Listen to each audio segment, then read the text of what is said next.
South Africa fully supports the Brazilian presidency's focus on social inclusion and the fight against hunger.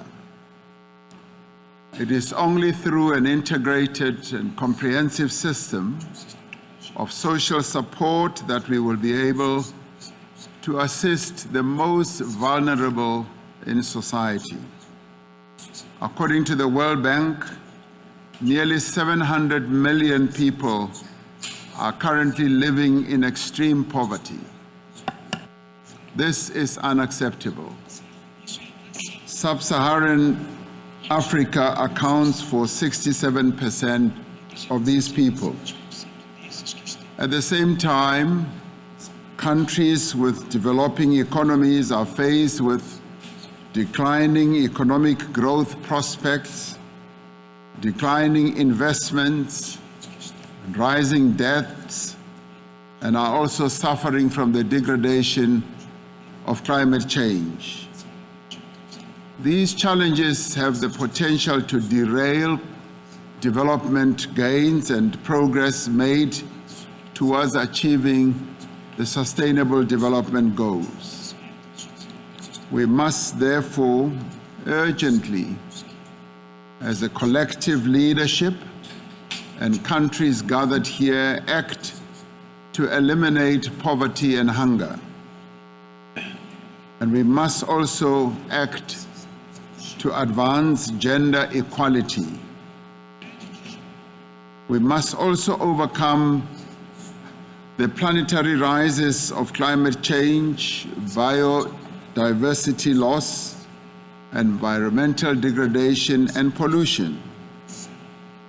Since the advent of democracy 30 years ago, South Africa has dedicated great effort and resources towards alleviating poverty and reducing inequality.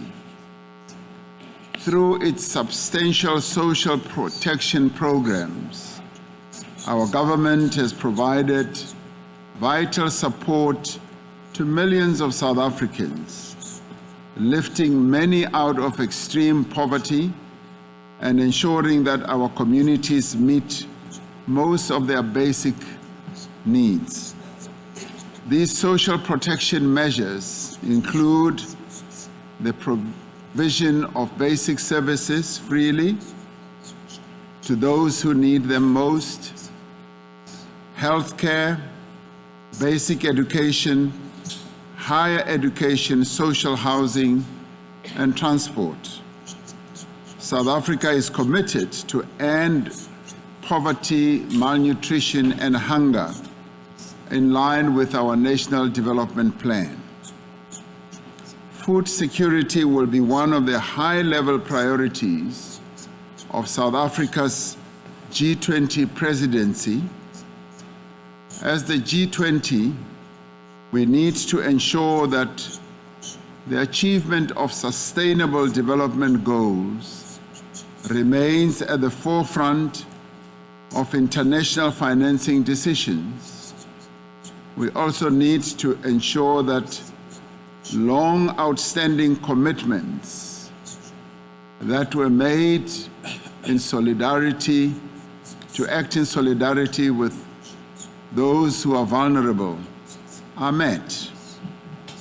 And we need to ensure that new and at scale, affordable and accessible funding is mobilized to support sustainable development. As leaders of countries gathered here, we must act on this program that Brazil has launched so that we leave no country behind, and in the end, we must leave no one behind in the world as well as we act together.